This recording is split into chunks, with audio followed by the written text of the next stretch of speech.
O ser humano, em razão desse seu padrão de vida ansioso, preocupado, tedioso, repetitivo, onde há muitos momentos de alegria, de prazer, de preenchimento nesse ou naquele outro nível, mas que no final tudo ainda continua se mostrando como rotina, como repetição, como continuidade das mesmas velhas coisas, ele carrega uma insatisfação. Nós temos explorado isso aqui com você, investigado isso aqui com você. E por isso ele está sempre na procura, na busca, na perseguição de alguma coisa, que de fato ele não sabe o que é. Então, uma característica forte nas pessoas, depois que elas percebem que esta vida é tediosa, é repetitiva, é sempre a mesma vida. Então chega um momento em que bate dentro do ser humano um nível de angústia, de dor, de pesar, de insatisfação, que ele começa a se propor, a se determinar, a ir em busca, com bastante afinco, desta assim chamada espiritualidade. Então é quando começa, com muita determinação, a busca pela espiritualidade. E aí ele começa a se embrenhar, a se envolver com todo tipo de prática, de exercício, de programa, para realizar algo além desta vida tediosa, repetitiva, complicada e dolorosa. Então ele começa a se envolver nessa assim chamada busca pela espiritualidade. Eu quero aprofundar um pouquinho com você essa questão da real necessidade, não da busca pela espiritualidade, mas da compreensão da verdade desse elemento que está nesta busca, em razão dessa dor, em razão desta complicação interna. Na verdade, é a insatisfação em razão da presença do sofrimento, que termina impelindo o ser humano a ir em busca de alguma coisa e à procura de alguma coisa. Então, essa busca espiritual, ou essa busca pela espiritualidade, está presente em razão desta insatisfação, deste elemento presente, insatisfeito. Aqui eu quero ver com você alguma coisa a respeito disso. E lhe mostrar que é exatamente quando a busca perde relevância e um trabalho realmente tem início, que algo de fato começa realmente a acontecer. Nós precisamos ter um encontro com a verdade, não daquilo que estamos buscando, porque não sabemos o que é que estamos buscando. Sobre essa questão da busca, uma confusão presente dentro daquele que busca, e ele não percebe isso, é que a sua busca é uma busca que está firmada, alicerçada num projeto que o pensamento idealizou. Repare, as pessoas nesta assim procura ou busca por Deus. O que na verdade estamos buscando? Nós não temos dentro de nós, em nosso pensamento, em nosso movimento interno de consciência mental, uma vez que a mente é constituída de pensamentos, e pensamentos são só memórias, lembranças, recordações de experiências passadas, de conhecimentos adquiridos, e esses pensamentos estão englobados dentro de um modelo de imagem construído por ele mesmo. Reparem, aquilo que idealizamos como Deus também ainda é parte do conhecido, daquilo que o pensamento forma. Então, essa assim procura por Deus, temos que ter aqui uma aproximação nova, porque a ideia de Deus não é Deus. A imagem que fazemos sobre quem é Deus não é Deus. Esta sim procura ou busca pela espiritualidade, como as pessoas fazem quando se ligam a todo tipo de coisa com o nome de espiritualidade. Veja, tudo isso está dentro desse campo que é o campo do pensamento e, portanto, do conhecido. Essa não é uma proposta para a ciência da verdade de Deus. Então, nós damos o nome de espiritualidade para todo tipo de coisa. Então, há uma série de coisas que nós denominamos de vida espiritual ou vida da espiritualidade. E isso não tem nada a ver com a verdade da ciência divina. Então, o pensamento tem idealizado, o pensamento tem projetado, o pensamento tem criado uma série de coisas que ele denomina de espiritual. E, na verdade, isso ainda está dentro do seu programa conhecido, daquilo que ele sabe, daquilo que ele reconhece. Se ele reconhece, faz parte dele. Nós precisamos descobrir a verdade sobre o fim da busca. Uma vez que toda essa busca se assenta em um movimento que é o movimento do pensamento. Olhe para si mesmo. Você só pode buscar aquilo que você já conhece. Aquilo que você está buscando é parte daquilo que o pensamento idealiza e, portanto, é parte daquilo que você sabe o que é.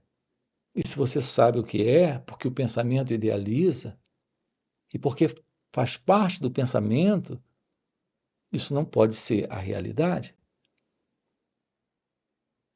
Uma vez que a realidade não está limitada ao modelo do conhecido.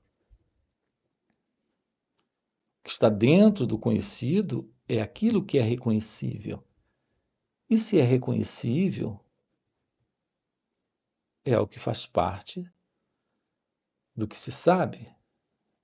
Isso, naturalmente, é memória, é lembrança, é ideia, é imagem, não é a realidade. A realidade não está no conhecido. Reparem como é importante nós termos aqui uma nova aproximação desse assunto, dessa assim chamada busca. Aqui o que temos dito para você é que a verdade se revela exatamente quando esse elemento, que é o elemento que nos coloca nesse movimento de busca, em razão da sua insatisfação, da sua dor, da sua carência, desta sua incompletude, quando esse elemento se dissolve. Esse elemento é o elemento que o pensamento tem construído. Aqui, quando você usa o pronome eu, aquele que está fazendo uso desse pronome, repare, é o próprio pensamento. É o pensamento que dá a si mesmo esse nome, esse pronome. É o pensamento que tem nos dado a ideia de alguém presente, que se denomina de eu. Pessoa, mim.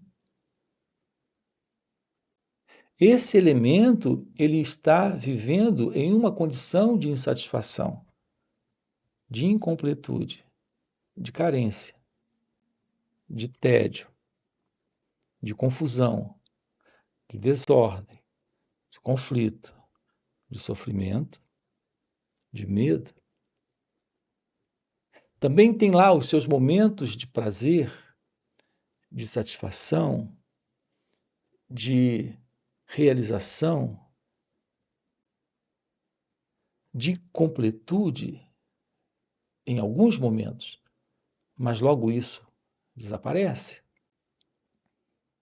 E assim, esse elemento é aquele que está nesta proposta idealizada pelo próprio pensamento, sendo esse elemento o próprio pensamento se projetando. Nós nunca investigamos a natureza da pessoa que nós somos. Quando usamos expressões como eu não gosto disso,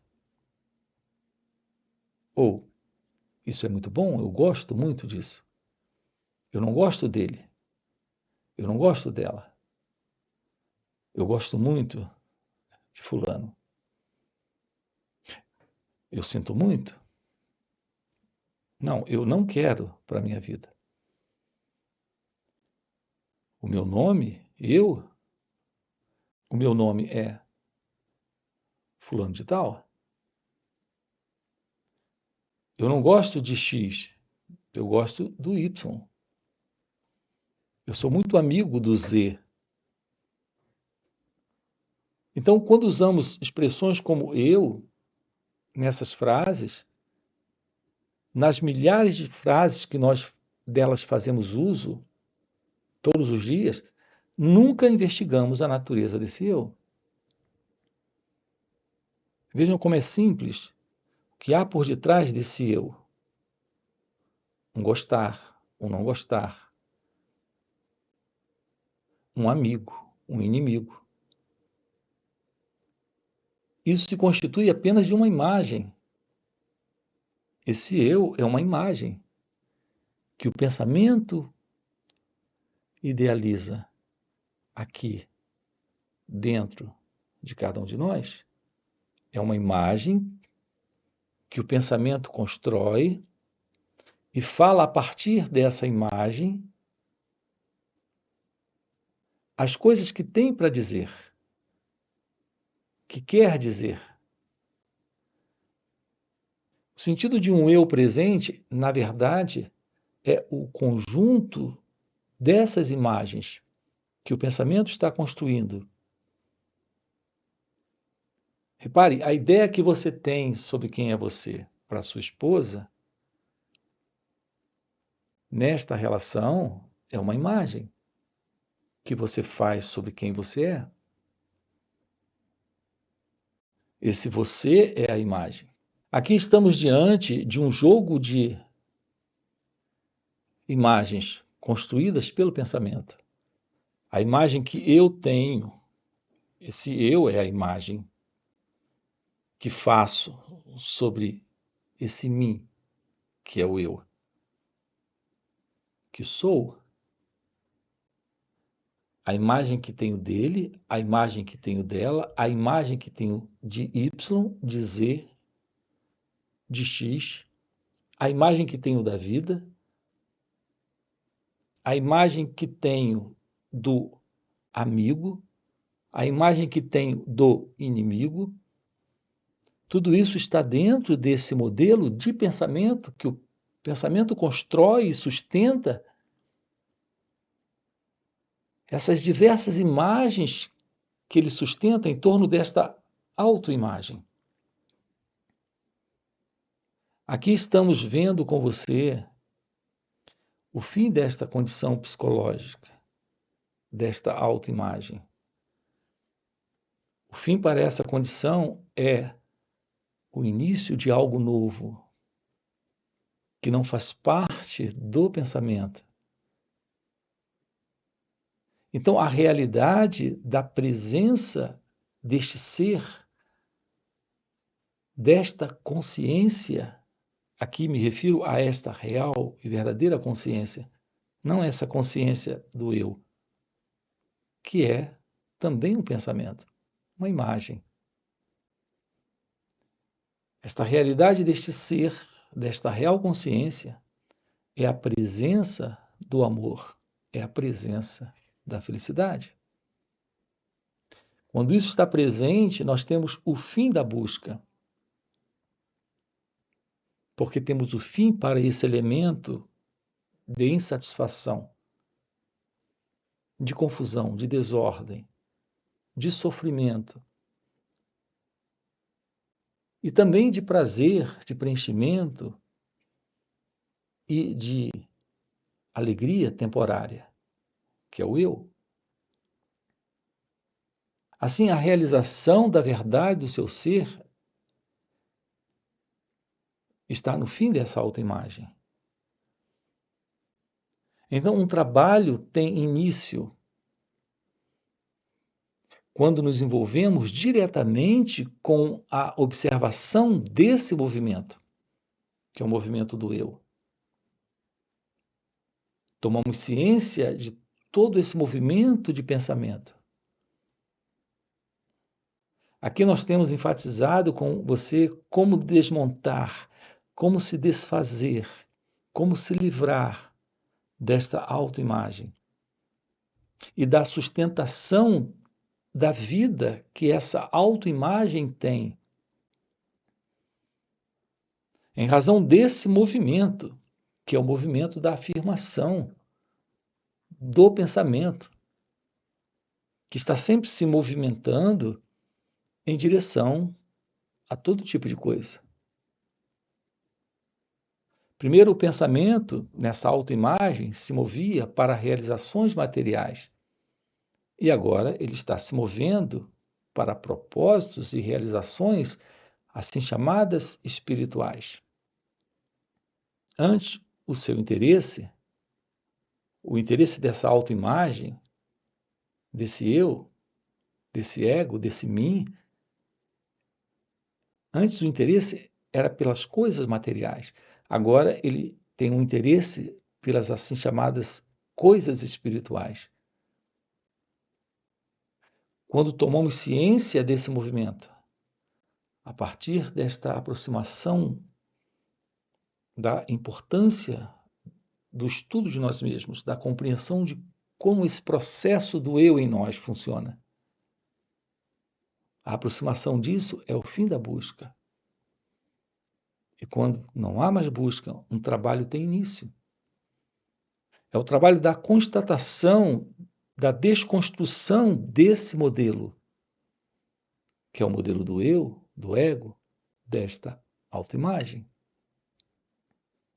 Repare, isso é o fim da autoimagem. Uma coisa que tenho dito aqui é que autoimagem não é assunto da psicologia. É assunto para cada um de nós. Você precisa compreender esse sentido desse você que está vivendo dentro dessa autoimagem. É essa autoimagem que se ofende, que se magoa, que se entristece, que se aborrece, que sente a dor da solidão, do ciúme, da inveja. É essa autoimagem que carrega o medo. O fim dessa autoimagem é a liberação nesta vida. É a ciência da realidade de Deus.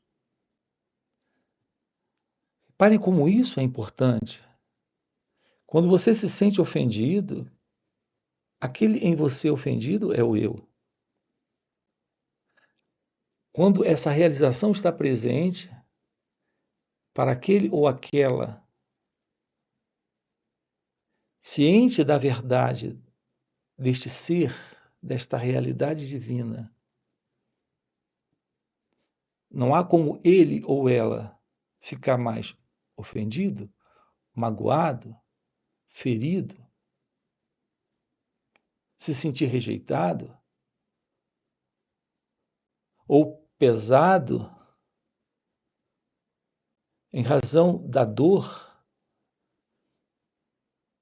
da solidão,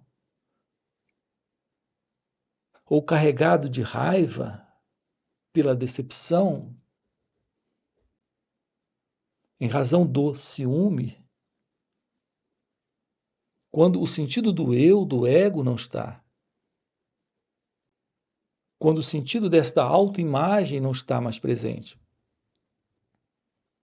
A relação com o outro não se firma mais nesse padrão egocêntrico, isolacionista, separatista. Percebam a beleza disso. Uma vida livre do ego. Há nela leveza, quietude, amor, compaixão, liberdade, total ausência de sofrimento psíquico. Porque olhar a partir da ausência do eu é olhar sem o observador.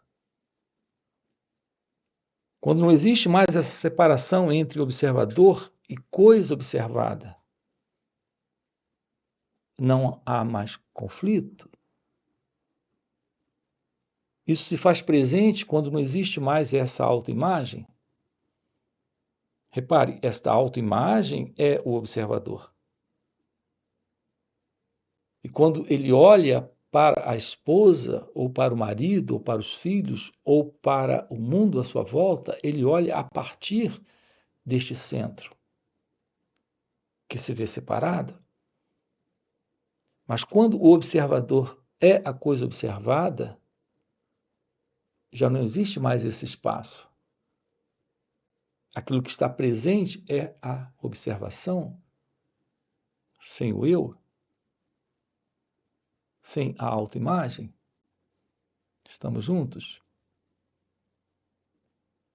Descobrir a verdade da vida sem o elemento que se vê separado da vida é descobrir a vida livre de todo sofrimento. Nós temos afirmado aqui muitas vezes isso e é por isso que estamos sempre repetindo e voltando de novo, de novo. Porque na razão em que você escuta e aprende a escutar, não com o intelecto, mas com o coração, é que se escuta essas falas. Quando descobre o que é ouvir sem o modelo do intelecto condicionado, esse escutar, ele soa sempre novo. E quando ocorre isso, a verdade se aprofunda aí dentro de você. Porque você está vendo. E é um ver sem esse observador. É isso que eu chamo de olhar. Você está olhando, você está nesse escutar direto essa fala.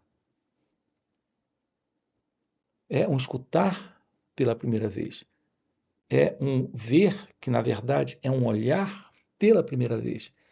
E quando isso acontece, algo novo surge. Um aprofundamento, uma percepção do que está sendo colocado aqui.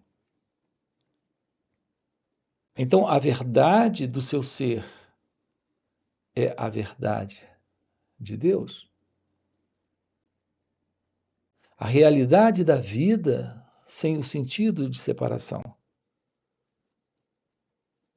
Sem toda contradição, contrariedade, conflito, tédio, repetição, que tem sido a vida centrada no pensamento. Uma vida livre do pensamento é uma vida livre dessa noção de passado, presente e futuro. Ela está aqui e agora, quando o eu não está. Quando esse sentido de identidade egóica não está mais presente. Ter uma aproximação da verdade é olhar a partir desse espaço. Não há uma separação, não há uma divisão. Esse observador não tem nada para observar. Pela simples razão de que aquilo que está presente é puro ser, é pura observação, é puro escutar, é puro sentir, é puro viver. Estamos juntos? O convite aqui é para a realização disso nesta vida. É isso que alguns chamam de o despertar espiritual ou iluminação espiritual ou realização de Deus. Pelo menos aqui nesse canal nós colocamos essas expressões apenas nesse sentido. Alguns dão interpretações completamente estranhas a isso que estamos dizendo aqui. Mas aqui no canal é nesse sentido, no sentido da ausência da separação. A ciência de Deus é a verdade do amor. Então, esse é o nosso assunto aqui com você nesse canal e também em nosso outro canal chamado Mestre Gualberto. Você tem aqui na descrição do vídeo o nosso link para conhecer o outro canal. Além disso, temos encontros online que ocorrem nos finais de semana. Sábado e domingo estamos juntos aprofundando esse assunto com você aqui no canal. Então, através do silêncio e desse encontro com a fala, através de perguntas e respostas, estamos aprofundando, tornando isso aqui claro para você. Ok? Então fica aqui um convite. Você tem aqui na descrição do vídeo nosso link do WhatsApp para participar desses encontros nos finais de semana. Além disso, temos encontros presenciais e também retiros. Então, se isso é o que faz sentido para você, já deixa aqui o seu like, já se inscreve no canal e coloca aqui no comentário. Sim, faz sentido. Ok? E a gente se vê. Valeu pelo encontro e até a próxima. A importância, o valor, a beleza do autoconhecimento. Basicamente, autoconhecimento é espiritualidade. A real espiritualidade reside no autoconhecimento. Agora, não aquilo que